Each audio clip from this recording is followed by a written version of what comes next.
कक्षा 10वीं प्रश्नावली 3.3 प्रश्न 1 का पार्ट 2। इसमें हम कर रहे हैं प्रश्न 1 का तीसरा प्रश्न। तीसरी समीकरण है 3x - y बराबर 3 और 9x - 3y बराबर 9। ये है समीकरण 1 और समीकरण 2। प्रतिस्थापन विधि से हमें हल करना है।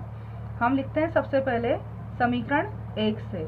समीकरण 1 है 3x - y बराबर 3। अगर यहाँ हम x का मान निकालना चाहें तो 3x बराबर 3 और माइनस y हो जाएगा प्लस का y। अभी ये 3x के बराबर है, x का मान नहीं है, तो हमें निकालना है x का मान। तो 3 प्लस y और x के साथ जो गुणित है वो आएगा भागित में, यानी x का मान आएगा 3 प्लस y बटा 3। ये बनी हमारी समीकरण 3। अब इस समीकरण का मान हमें रखना है समीकरण 2 में। x का मान जो आया है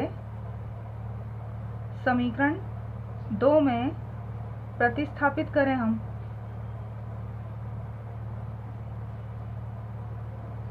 समीकरण 2 है 9x - 3y बराबर 9।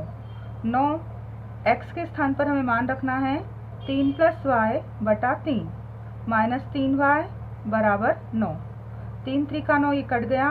अब इस 3 का अंदर गुणा होगा। 3 त्रिका 9 प्लस 3 का y में 3y माइनस 3y और बराबर 9। 3y से 3y कट गए और 9, ये प्लस का 9 उधर जाएगा तो माइनस 9 हो जाएगा, वो भी कट जाएंगे। यानी यहाँ y कट गया है, y का मान ही नहीं बचा, हमें y का मान निकालना था। और ऐसा कब संभव होगा? जब समीकरण 1 और 2 दोनों ही समान हो। यहाँ हम समीकरण 1 और 2 को देखें अब, क्योंकि यहाँ y कट गए हैं, किसी का मान नहीं निकल रहा है। तो समीकरण 1 में देखो 3 एकम 3, 3 त्रिका 9, 3 का गुणा है इसमें। यहाँ 1 है तो 1 तिया 3, यहाँ भी 3 का गुणा, और यहाँ 3 एकम 3, 3 त्रिका 9। यानी पहली समीकरण का 3 गुना करें तो ये समीकरण आ रही है। तो दोनों समीकरण समान क्या है, अनुपात इनके समान आ रहे हैं। 3 एकम 3, 3 त्रिका 9, 1/3 यहाँ आ रहा है, 1/3 यहाँ और 1/3 यहाँ पर। अनेक हल होंगे। इस कंडीशन में समीकरण के कैसे होते हैं, अनेक हल होते हैं। समीकरण 1 और 2 कैसी हैं, समान हैं। यहाँ समीकरण 1 व 2 एक जैसी हैं या अनुपातिक हैं, अतः समीकरण के अनेक हल हैं। हमने पहले पढ़ा है a1 a2 बराबर होता है b1 b2 के और c1 c2 बराबर होता है, तो समीकरण के अनेक हल निकलते हैं। तो यहाँ x और y के हम अनेक हल निकाल सकते हैं। समीकरण के अनेक हल हैं। चौथा समीकरण है इसमें 0.2x प्लस 0.3y बराबर 1/3, 0.4x plus 0.5y is equal to 2.3। यहाँ पर हम देख रहे हैं दशमलव जो है एक अंक के बाद है सभी में, तो यहाँ हम दशमलव हटाना चाहें तो यहाँ हम समीकरण 1 व 2 में क्या कर रहे हैं, 10 का गुणा कर रहे हैं।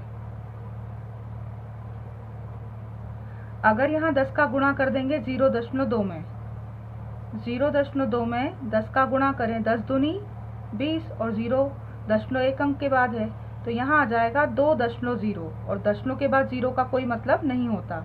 यानी कि यहाँ दशमलव कहाँ आ जाएगा, 10 का गुणा करने पर 1 अंक आगे आ जाएगा। तो यहाँ समीकरण क्या बन जाएगी, 2x, यहाँ हो जाएंगे 3y और यहाँ हो जाएंगे 13। यहाँ 4x प्लस 5y बराबर 23। 10 का गुणा करने से समीकरण हमारी इस रूप में आ गई। इन्हें नाम दिया हमने समीकरण 1 और 2। अब इसमें हम लगा रहे हैं प्रतिस्थापन विधि।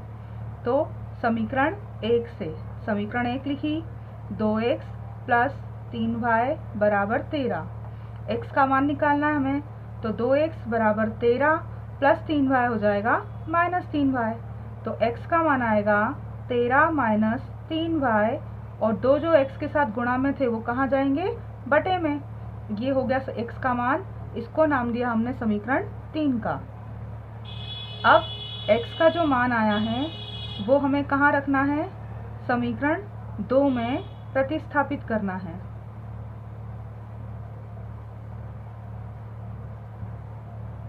समीकरण 2 लिखे हम 4x प्लस 5y बराबर 23। अब यहाँ हमें x का मान रखना है, तो 4x का मान है 13 माइनस 3y बटे 2 प्लस 5y बराबर 23। 2 से ये गुणित के 4 कटेंगे 2 बार और इस 2 का अंदर गुणा होगा। 13 दूनी 26, 2 तिया 6y और प्लस 5y बराबर 23। माइनस के 6y में से प्लस के 5y गए तो माइनस का 1y बराबर है 23 और प्लस 26 संख्या के पास पक्षांतर में माइनस 26, तो माइनस y बराबर माइनस 26 में से 23 गए तो माइनस के बचे 3, माइनस से माइनस कटा, y का मान आ रहा है 3। अब ये जो y का मान है हमें कहाँ रखना है, समीकरण 3 में। y का मान समीकरण 3 में रखना है हमें। समीकरण 3 लिखी, x बराबर 13 माइनस 3y बटा 2। 13 माइनस 3 और y के स्थान पर लिखना है हमें y का मान 3 बटे 2। तो x बराबर 13 माइनस 3 त्रिका 9 बटे में 2। x बराबर 13 में से 9 गए 4 बटा 2, 2 दूनी 4, x बराबर 2। यानी यहाँ समीकरण के मान क्या आ रहे हैं, y बराबर 3 और x बराबर 2। ये इस समीकरण के हल हैं।